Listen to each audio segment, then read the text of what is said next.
My name is Daniel Swärd and I have the great pleasure to sit here with Sölve Ohlander, Professor of English Language at Gothenburg University. That's right. Welcome to a conversation about language, about the history and the future of the English language. Well, thank you very much. Thank you for inviting me. It's a pleasure being here in your beautiful place by the sea. Your father was a teacher in the English language. That's true. There was a lot of English inspiration in my home environment because my father was sort of head teacher of English at the big secondary school in Gothenburg, and at the same time he was a part-time university lecturer at the University of Gothenburg. So there was quite a lot of English in my home. Not that we spoke English, because my father was definitely from Gothenburg. He used to speak English with a, everybody said distinctly, Gothenburg accent. But we never sort of, there was no pressure to speak English at home, nothing like that whatsoever. But anyway, there were lots of English books and stuff like that. So I finally or gradually started reading authentic English literature on my own, apart from going to school and having English as more or less, I would say, my favorite subject from the age of 10 or 11 onwards. And today, kids, they don't need any inspiration because English is all around us, on YouTube, on Netflix, and in the literature. But the level of written English today, it's a little bit less than it was before. The formal grade, so to say, was higher before. Yes, you could say that. When you talk about, let's say, Scandinavian students in general, they're all very good at spoken English conversation, informal conversation on pretty personal subjects or topics. And there, you could well say that they're among the best in the world. Also, the Dutch have a good reputation for being very good at English, as opposed to, for example, to generalize now, Germans, French, Spanish, or lots of other people. But as you say, there is a sort of gap between their spoken language proficiency and their written proficiency. And what I would have liked to see is that along improvements in spoken proficiency, there might have been a similar kind of improvement in written proficiency, especially when it comes to some sort of stylistic awareness. Because it's one thing to talk freely about very personal matters. It's another thing to, let's say, write an article on some sort of political subject or take part in a debate or whatever. The two things are not totally distinct, but everybody knows that a different kind of language is required according to the circumstances at hand. And that gap, I think, might well have been narrowed at the same time, and that is something that we used to notice at the English department where I used to work for decades, this gap between an awareness, the gap between spoken and written accuracy when it comes to language proficiency. And tomorrow's researchers, how will they meet texts and Facebook writing these days? It's like a third part of the language. You have the spoken language, you have the written, authentic. Yes. You couldn't be more right, because in a way, conversations on the internet is a sort of halfway house between spoken and written language. There's more of spoken language in that kind of stylistic level, you could say. But on the other hand, the language is not not always at least spoken, but it's written down by way of a keyboard. But still, there are strong spoken elements in let's say, chat conversations on the internet. And this, of course, is an interesting field of inquiry for linguists, for researchers into the way language is used nowadays, because language, every language, changes constantly, all of the time, and there's nothing we can do about it. We might grumble and say that, well, things ain't what they used to be. It's never been. But they never were, exactly, yeah. And your haircut is a bit inspired by the Beatles or the ABBA, and you've done some research as well on the English language in pop music. That's true. I'm a sort of child of the 60s, although I was born in the early 40s.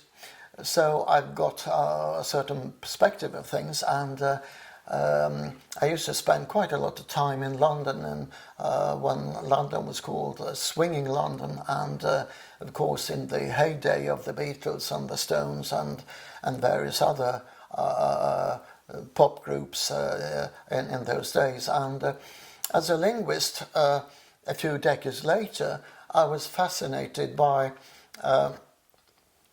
the conventions that seemed to govern the naming of pop groups in England and in the US, as well as in Sweden. And of course we have these sort of prototypical names like the Beatles, the Rolling Stones, etc. But then other things came in, like one group was called Traffic, no the before that. Another group was called Cream, for example.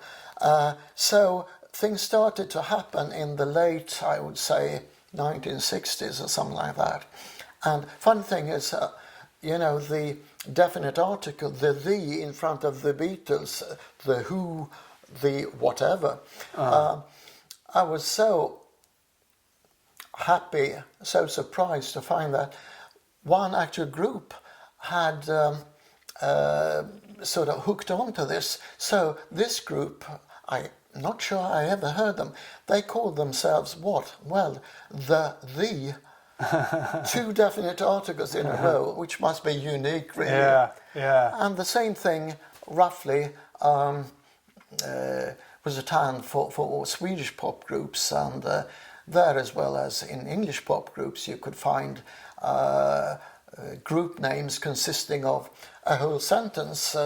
In English, I seem to remember, for example, the group called Johnny Hates Jazz. And in Sweden, there were groups having a sort of similar language structure. So my conclusion was pretty desperate, namely, well, anything goes. Yeah, yeah. And early on in your life, you met Noam Chomsky, the research and Yes. the writings of I his... did meet him in person, but Chomsky was, you could say, all the rage when I had my first linguistic, my first education as a linguist, which was in the 1960s as well. And that was when the so-called Chomskyan revolution was well underway. And it was really a clean break with particularly the preceding paradigm of linguistic research in the US. You could call it American structuralism. And that type of linguistic research focused on the surface side of language, whereas Chomsky said there's much more to it than that. There's more here than meets the eye or ear. So Chomsky posited, he presupposed the existence of deeper structural linguistic levels, which he, of course, called the deep structure level. And he assumed that there might be strictly regulated rules, which called transformations, which mediated between the abstract underlying level and the more or less observable surface structure level of language. And that was a revolution in itself. So mere observation wasn't enough. You had to go deeper than that. And you could say no wonder, because after all, human language is usually regarded as the most distinctive feature of humankind in general, and it does present many puzzles. And speaking about Chomsky and many more before him, one of the greatest puzzles, of course, is how a language which is an extremely abstract kind of system, no visible rules, and it's a sort of opaque system. You can't just look at things and say, aha, that's the subject, that's the verb, that's the object. Still, and just as a sort of preamble, no linguist has ever succeeded in fully reconstructing or describing, accounting for the total grammar of any single language, living or dead. So Chomsky wondered, why is it then that small, seemingly undeveloped children from the age of, let's say, 1.5 and a couple of years onwards manage to do what very smart, very well-educated linguists have always failed to do? They seem to be able to, or their brains, of course, this is a totally subconscious thing, seem to be able to do exactly what linguists have been after for let's say 1,000 years or 2,000 years, and they do it successfully. How do we know? Well, they prove it as soon as they open their mouths to speak. And it's not that they just imitate what they've heard their parents or siblings or whoever have said before. They invent new things, new combinations, which they have somehow managed to extract the components of from starting from virtually nothing. Well, is that true? It must surely be the case, according to Chomsky and many other people, that our specific human brains are pre-programmed to be able to sort of analyze unconsciously. Again, the brain does the dirty work for us, what a language is, and can sort of divide intuitively the incoming chaos of pure sound into meaningful units, which means that there is a very fascinating transformation going on in children at a very tender age or tender ages, which means that they stop hearing just a chaos of sound.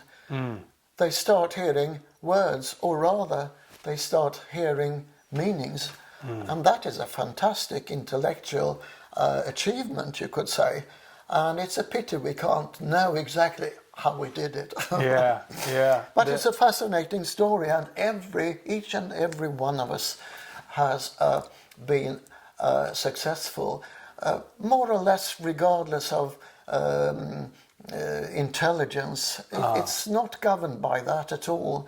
So it's still one of the greatest mysteries. However do we accomplish that sort of thing? You have something more to unveil in the future there. Yeah. You said that Einstein said that when he learned the most was between the age of 2 and 4. I think it was Darwin, actually, but Einstein might well have said that as well. Speaking of Einstein, it does occur to me that Einstein was an extremely late language learner. He didn't learn his first language, if my memory serves me well, until about the age of 4. So I used to tell my students, well, I suppose he had other things on his mind. Which goes to show, again, that it doesn't show a thing about your kids' future careers or intelligence or whatever, whether they start talking at the age of 2 or at the age of 4. So there's a wide span there.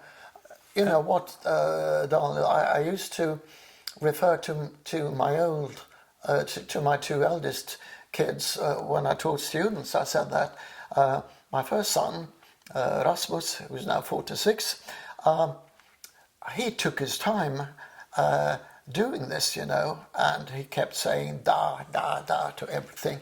And then in a couple of weeks, he went through more or less all the stages that kids normally go through, from one-word sentences through the lot. And to listen to him speak now, you couldn't have guessed that. And my daughter Emma was the other way around. She was a sort of constant trial and errorist. So she was more like the way kids are usually believed to be, but there's such a great variety, which is a great thing, I think. And if you want to inspire the next generation to really find joy in language and to dive into it and to learn it eagerly, what are the tools and what are the keys we can give them? It's a very difficult question because, I mean, there's such a thing, for one thing, as different learning styles, but motivation, no matter what you're trying to learn, whether language, physics, or some sort of handicraft, motivation is, of course, key to any kind of successful learning.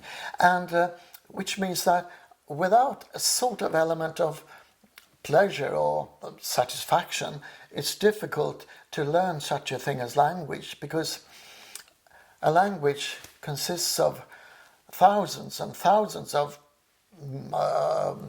separate parts. We call them words or whatever. And not quite as many grammatical rules. And you can't just learn them by heart. You get bored before you start even. So this means that you've got to find a way to make it fun to learn, to make it worthwhile. And for myself, I think my learning took a great leap ahead when I started reading authentic books in English, and that was way before the internet came into existence. And nowadays, I think using the internet for getting into contact with English at a sort of appropriate level, and using it to also to get connected to other people, perhaps of the same age as you, with the same interests. You know, in the old days, people used to have pen friends. They used to write letters, and this is roughly the same thing, only it's 1,000 times easier than that. It doesn't take any great effort, no envelopes, no stamps. So, and if you could find a way to use the internet in a sort of discriminate way, I think that's got to be a good way to push motivation ahead. At the same time, of course, it's very important, I think, since languages are not transparent systems. I do think it is important for students to have some good teacher to point out things that you can't really hope to notice on your own in a short time. And you know, language teaching in school, the main requirement is not that it should be natural, because that would be uneconomical. If it's natural, it would take years and years of exposure, but it's got to be efficient. And I tend to think in a slightly old-fashioned way that since some, for example, grammatical principles are very hard to get at, to reconstruct on your own, it's a good job for the teacher to tip you off. This is how it functions. And you shouldn't expect as a teacher that, well, I've said it once, it's going to stay there for the rest of my students' lives. Well, of course it won't. We know that from our own experience. But if you mention it, then slowly the thing might be noticed. Yeah. So from being told about something, you might notice the same thing. And from noticing, you keep observing more instances until it, at long last, becomes hopefully second nature to your view of English, German, Swahili or whatever language you're tackling. So I'm sure there's no quick fix when it comes to learning a language perfectly and quickly. And in studying English, what kind of jobs can you work with? You can work with as a teacher. You can go into university for research, as you have done. Yes. And tell us about the different paths and the different possibilities. You mean to use English in your career? Yeah. Yeah. Well, of course, English is a sort of indispensable part of many careers. For example, if you're a businessman or if you're a researcher in other subjects like physics or geology or whatever, because all scientific communication nowadays is usually conducted and written and accounted for in English. The new Latin. Oh, exactly, yes. It's the number one lingua franca of the West, the global language, for better or for worse. By for worse, I mean that certain national languages, Swedish might be one of them, might sooner or later lose its potential to be able to discuss and talk about certain intellectual or scientific subjects, because we've written about them in English so much that the Swedish language hasn't really caught up introducing new relevant Swedish vocabulary, and this is sometimes referred to as the danger of domain loss, which means that a language might lose a certain subject area as part of its natural vocabulary. And that is a very controversial, might be a controversial effect of the glaring success story of English as a global language. So it is for better in very many ways, and for worse in compared some ways. to, for example, Iceland, where they invent new words for everything, Yes. and they're still very good at English. Right, you are. And I was told by somebody very knowledgeable about Icelandic that even there, there's been a sort of softening of attitude, but you're absolutely right. I mean, it used to be at least a national pastime to come up with native Icelandic equivalents of international words, not only English words, but English words too. And before, French was the language of the world in the 1800s and so. Right. And then after the Second World War, English came into place. Yes. To be spread all across the globe, and the British Commonwealth on India and Africa and so on spread the English language. And nowadays America's taking the lead. Yes. Yes, it's quite a long story, and I could say the success story of English, I mean, at the beginning it was sort of obscure dialect, let's say some 1200 years ago, on a, well, not an obscure isle, but close to it. And from that marching on to the status of global language is a fantastic story. But the most recent phase of it, you could say, started in the second half of the 19th century, in the Victorian age, which was also the heyday of British colonialism, or you could call it imperialism, whichever, when the English language was spread quite often by means of invasion or other measures. And incidentally, at about the same time, also due to the spread of the English Empire, the world's most popular sport, which of course is football or soccer, started to spread. In parallel with the spread of English, there was the spread of football, first to the continent, then to other continents, etc. And the two things, quite apart from each other, enjoyed in a way the same march towards global domination, each in their own field. So now we are, of course, and after the demise or you could say, before the British Empire.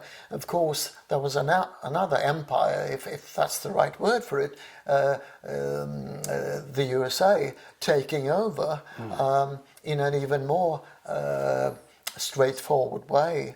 So, yes, it's been a heady period, the last, let's say, 150 years, for this obscure dialect that started the whole thing, and of course was mixed up totally with French after the Norman invasion in 1066 and all that.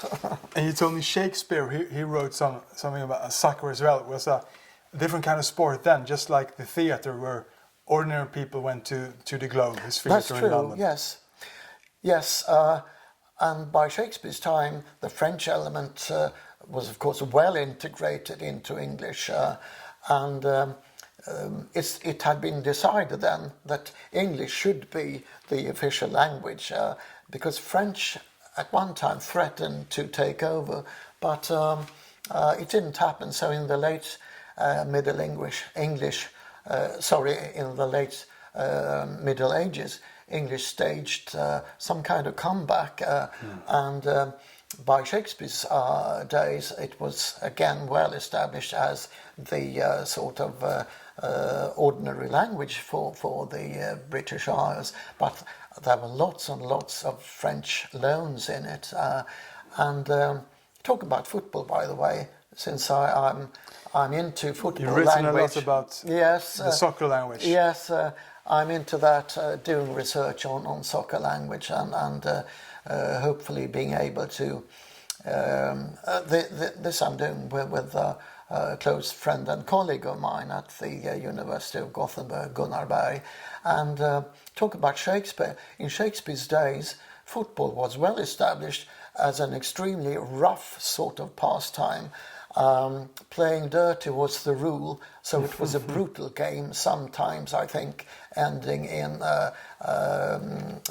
fatal outcomes. So it had an extremely bad reputation.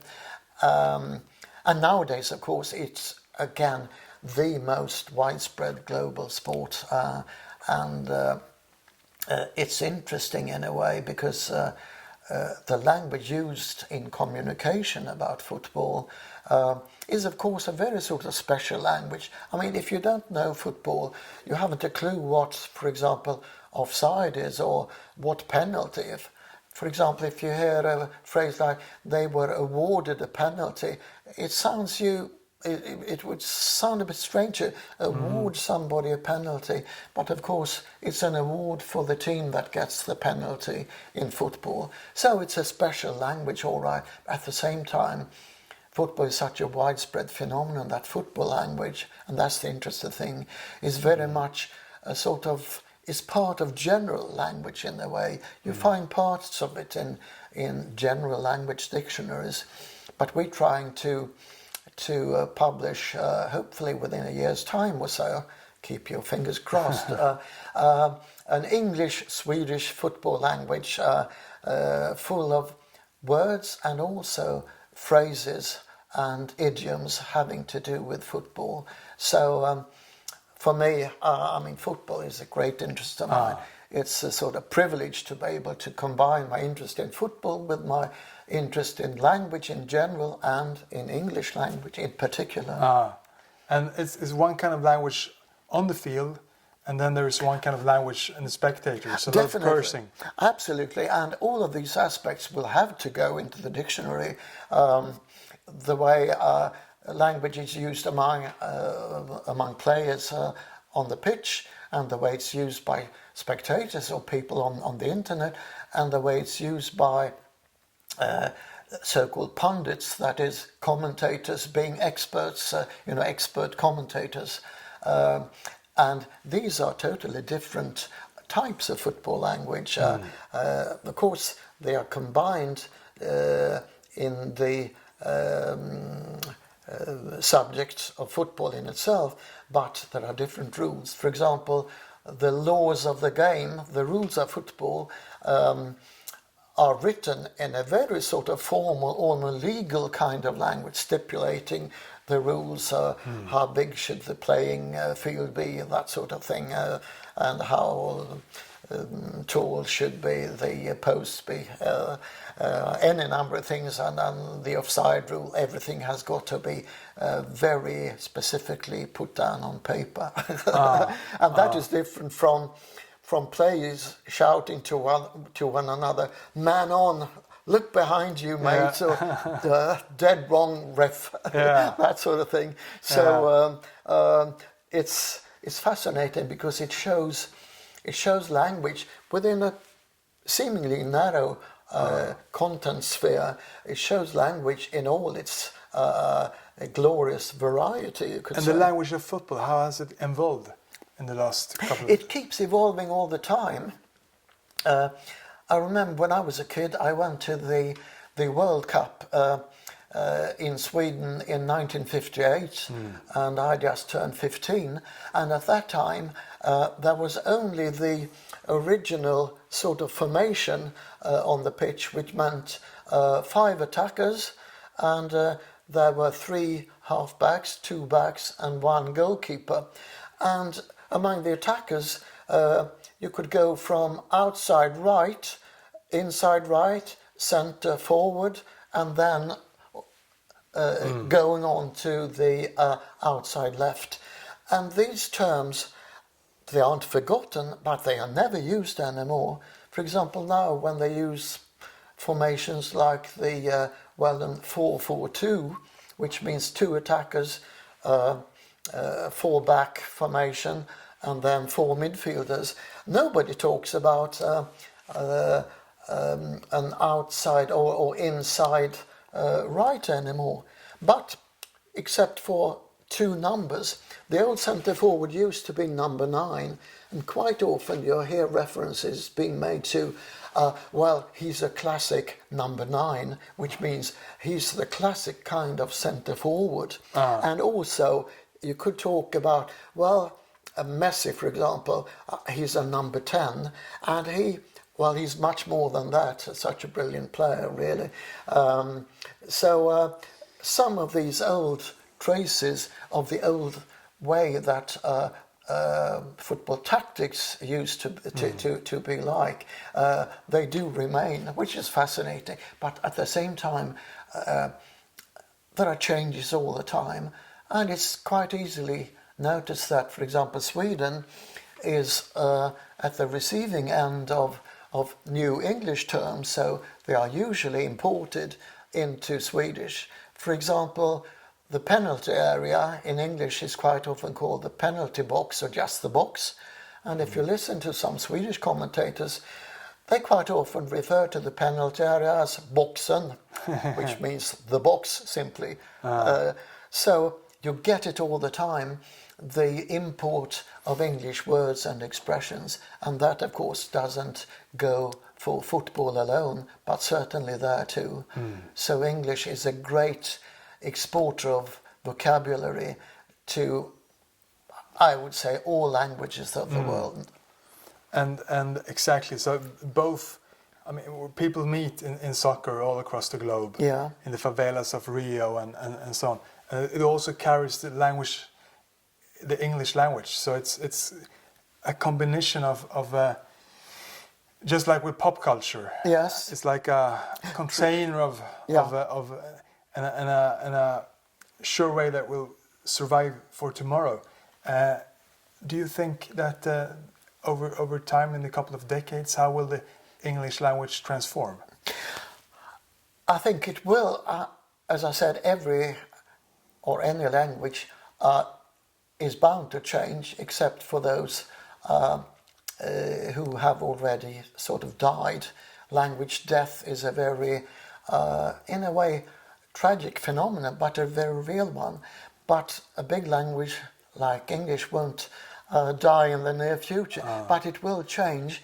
And part of the change will come from English being used as a global language, because that will sooner or later affect the core area of English, whether it's American or British English, But these changes are not very rapid, of course, except for vocabulary change. I mean, it's easy to notice that this is a word which didn't exist in English or Swedish or whatever language just 2 years ago. Now it's there for keeps, it seems. It might go for certain English grammatical constructions as well. So I think it's a safe bet to say that the way English is being, in a way, diluted, not in a negative way, but it is bound to get sort of mixed up by influences from the millions and billions, or rather billions of people using the language as an everyday asset that's bound to affect English at large. And before we had Esperanto. Yeah. That was an effort to make a global language, true. and now English has taken its place. Yes, there was a big sort of drive or tendency during part of the 19th century to, in a way, invent universal languages, because the idea behind it was that language differences might lead to animosity, enmity, and war. So the idealistic notion, which I don't think very many people really believe in anymore, was that if all human beings could use the same language, that source of trouble would vanish. And as I think I told you earlier, there was similar notions aired in the 17th century on partially different grounds, but still the idea that we could invent a universal language that could be superior to the natural languages like English, German, or Chinese, Japanese, whatever. So from different points of view, there have been aspirations to create universal languages. But as you said, with the emergence of English as first an international language, and then a truly global language, the need for a sort of artificially constructed global language has more or less vanished. Just struck me, speaking about football, you know, the legendary English midfielder Bobby Charlton, who was part of the victorious World Cup team in England in 1966. He had a few wise things to say about English and football, roughly like this. He said, the only true global languages are football and English. And there's some truth in this, really. You shouldn't take it too literally, but definitely. And it's interesting that they seem to arise more or less at the same time, but of course they were not interdependent. So you could say that the spread of football and possibly the spread of English both might have been facilitated by their mutual appearance at roughly the same time. And the written language is it like around 2,000 years BC was firstly founded? You mean written language in general? Yes, a couple of thousand years before the Christian era. It was, and that was when bookkeeping and so on. Yes. So that was in the Middle East, of course, with the cuneiform languages and the Phoenicians and merchants and bookkeeping. So the written language was, English didn't, of course, exist at the time. Took a couple of thousand years more than that. But the written language was invented for purely practical, mundane or trivial purposes. But it was, of course, an enormous step in the development of humankind, because it meant that things didn't have to be transferred by word of mouth from one generation to another, but you could jot things down on paper when paper came around, which meant an enormous advance on being able to store important insights, information, data, whatever. And the next step in that direction, of course, was the invention of printing by Gutenberg. And some people argue, and probably correctly, the third step would be 3,500 years. Yes, yeah. And the third step, we're right in the middle of it, of course, the digital revolution, computers, that 500 sort of thing. more years. Yes. So what will be the evolution of that? What will be the next step? I don't know. I mean, if you go disruptive with language, how can it look in the future? I mean, a hug is like 1,000 words. When we touch people, is there any ways to kind of develop language into something that people become even more closely connected together? I don't know. It's a very difficult question, really. Yeah. And I mean, language. Because what is language at its core? It's communication. Yes. I guess. What is it more? Well, is it what makes us human? Yes. And you mentioned Chomsky earlier on, and Chomsky has got a sort of eccentric view of language. He says that he doesn't agree that the purpose of language is primarily communication, which is eccentric, because we all use language for communication.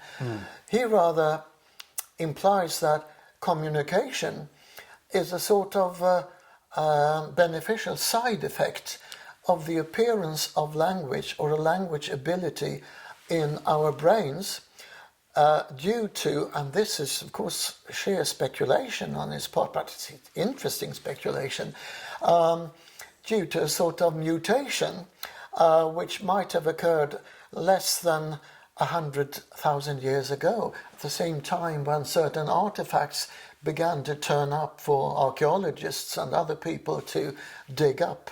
And according to Chomsky, it might well have been the case that there was a simultaneous development of language as a sort of cognitive mechanism, helping us to combine two things into one sort of sequence. And that was done by means of language then. So that is his speculation, and that made it possible for people to think in a different way by combining in the same unit, for example, things like cause and effect or after and before, that sort of thing, and then expressing it by way of language. And having done that, it did give, again according to Chomsky, I'm not sure whether this is true at all, but it's fascinating.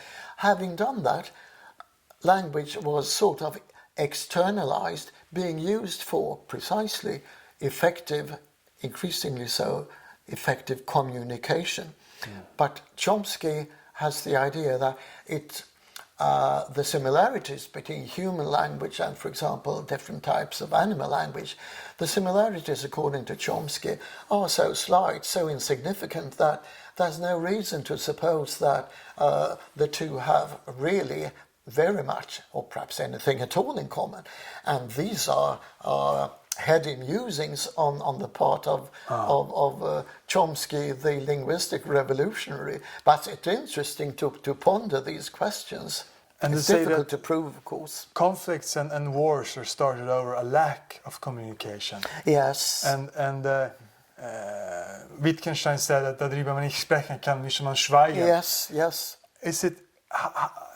How are we able to really connect on a deeper level, to understand each other in a relationship, in a husband and wife, or, yes. or a country to country, or how should we use language in order to connect on a deeper level? I don't know, except that increased awareness of language and the way language is used differently in different cultures. Some cultures may be more direct than others. For example, it's usually said that German is a more direct language than, for example, British English. In British English, you might go around, you might be extremely polite by saying things like, I was wondering actually if you'd be so kind as to pass me the butter, please. And that is an extremely laborious but very, very polite way of asking another person to pass the sugar. Whereas other languages might just use the imperative, pass the sugar, or just sugar. With or without a please, or bitter, or whatever. So the first thing is to be aware that languages are different in this respect, because if you're not aware of that, you might misinterpret another communicator, say, well, he or she was very rude, really, because if they don't follow the same rules of politeness when it comes to language use that I'm used to, I'm bound to get them wrong in a way. I'm bound to regard them as rather boorish or impolite people. But they had no intention of being that or of projecting that sort of impression. So that is important, and that would give a niche to language awareness as a subject of its own, for example, in a school curriculum, as a way of bridging gaps between people, between men and women, between cultures, between nations. And that again brings us back to the case for universal languages, Esperanto. Even though you have one common language, it could mean different things anyway. Exactly. Although it could strip the problem of some of its dimensions, perhaps. But we can't really be sure, because after all, there is such a thing as civil war. People speaking the same language are fighting each other to the death. So, and that means that it's probably naive to think that if only the language question could be fixed once and for all, then all our trials will soon be over. So if you live a life, what shouldn't you miss reading? Because when you read the original language, English, it's fantastic. If you read Lorca in Spanish, it's fantastic. What shouldn't we miss in English? You mean writers or... Yeah, some of the great writers. Oh, well, I don't really know. Everybody has their own favourites. Of course, there's just no way of getting around Shakespeare, I think. And he's not all that difficult to read, although it does take some effort. And the beauty of him, in a way, is that it's such a mixture of the high and the low. There's a bit of everything in him. So how was Shakespeare as a man? As a man? Well, not very much is known about him, really. But I think nowadays very few people doubt that it was actually him who wrote Shakespeare's works. You know, there used to be quite a few doubts that this, as was said, fairly uneducated man from Stratford could really have come up with this brilliant kind of literature, which I think I always thought was a very strange objection. We don't really know exactly what he read. And I mean, history is full of people, full of brilliant writers who didn't have a university degree or anything like that. So I think, to me, it's a very sort of prejudiced view to assume that if you don't have a university degree, you can't think straight or whatever. It's such a stupid idea in the first place. And English on different continents. You have it in Australia, and New Zealand. You have it in South Africa, in England, America, Canada. Tell us about the differences and the origins of. Well, they stem from the same language, of course, which is the English spoken in Britain in the last few centuries, and depending on when they arrived. For example, the first Americans arrived in the first English arrived and became Americans in the early 17th century, and the Australians a couple of centuries later, and of course the Americans retained certain features of the language that they brought with them from 17th century English, and the same would go probably for the Australians that travelled and settled in Australia. But I'm not sure I can say very much more that is of any particular interest when it comes to that. But each of these languages have their own character, their own flavour, really, and when you listen to them, you can usually identify which variety of English is actually being spoken. Is it Australian? It's a bit like Cockney Yes, in London. Definitely.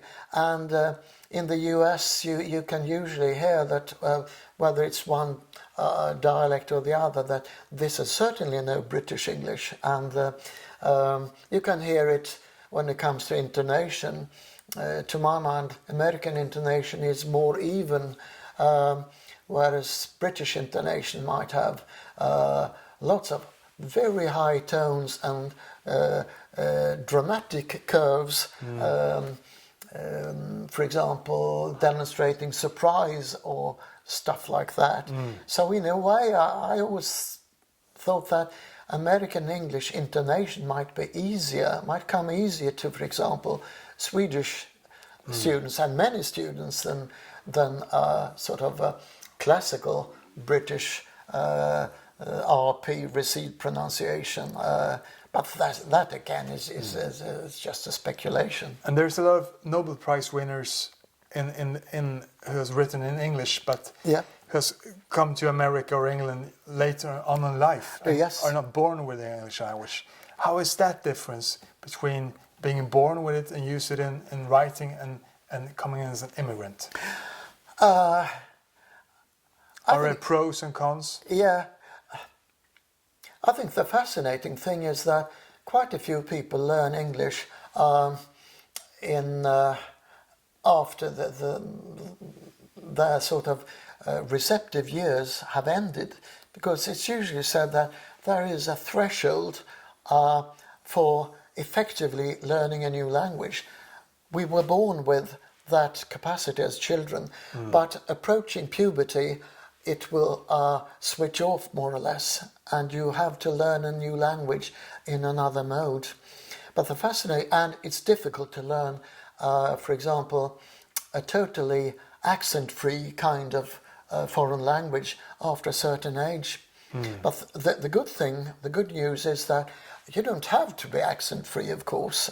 Does it really matter whether people mistake you for James Bond, who apparently was able to speak without any trace of accent half a dozen languages without any effort whatsoever?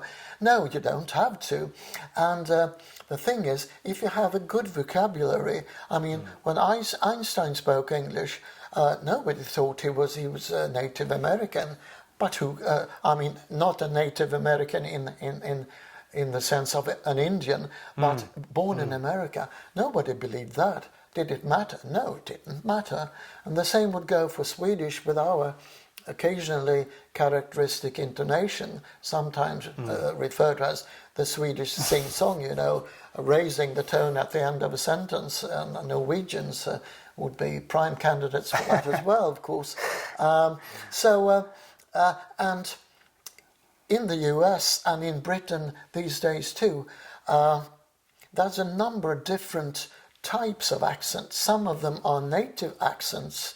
They were there all the time, or dialects, and some of them are imported accents due to a confrontation between a variety of languages spoken by immigrants to Britain or to the US, and being faced with English and doing it in their own way. And as I was saying earlier on, that is probably one way in which English may change in the future. And the same, I'm sure, would go for a language like Swedish, where we have large numbers of immigrants learning Swedish, not as their first language, but as a second language, and having a slightly different, sometimes quite different accent, but being able to use the Swedish language very efficiently. So all these things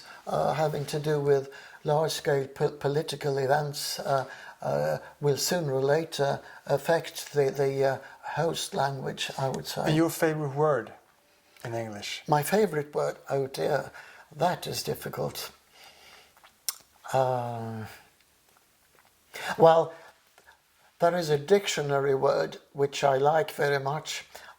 It's not part of the common vocabulary of ordinary people, but it's been quite often used in dictionary context, and the word is, have you heard it, Daniel? Serendipity. Absolutely. Yes, you know what I mean. Serendipity. It's a beautiful word, I think. And also the adjective serendipitous means that you have a sort of knack of finding things in an unexpected or random sort of way. The things you might do in a second-hand shop or in an antiquarian bookshop. Things that I like, both of them very much. And Serendipity. I think it's such a great word, and it's difficult to translate with one word into a language like Swedish, but it's in a way a very English kind of word. And what would be your dream project as a research project Ooh. in the English language? I don't really know. In a way, I think I'm involved in a way in a sort of dream project now, which is my football research project together with my former student, now colleague and friend Gunnar. So that is great fun. And also another fun project would be to look very closely at the language of the language in Bob Dylan's lyrics. He's such a skillful word maker that, and there's such a lot of authentic spoken language in his works, and also some extremely good phrases which anybody can carry along with them. For example, for young people aspiring to be something, I was thinking about this quote from Mr. Tambourine Man. It goes something like this: "But for the sky, there are no fences facing." And you've been hiking on the same island, Yeah. Hydra, as Leonard Cohen as well. Exactly. Yes. Another fantastic poet. Yes, the Greek island of Hydra I've spent together with my lady friend of 25 years ago, still going, Ulrika, and we've been there for 25 times, something like that. And in the shadow of Leonard Cohen and also Melina Mercouri and other great cultural icons, but in particular Leonard Cohen, because I love his poetry as well. So it's not only Shakespeare, not only 16th century English, it's very much 19th and 20th century English as well. So the language keeps going together with its literary or poetic artists. I remember you well in the Chelsea Hotel. Oh, I stayed there for a definitely. couple of weeks. Oh, Fantastic did you? place. Yes. The best of luck on your research. Thank you, Daniel. It's been a Take pleasure care. meeting you and being here. Thanks a lot. Great fun. Take care. Thank you. Warm thank you.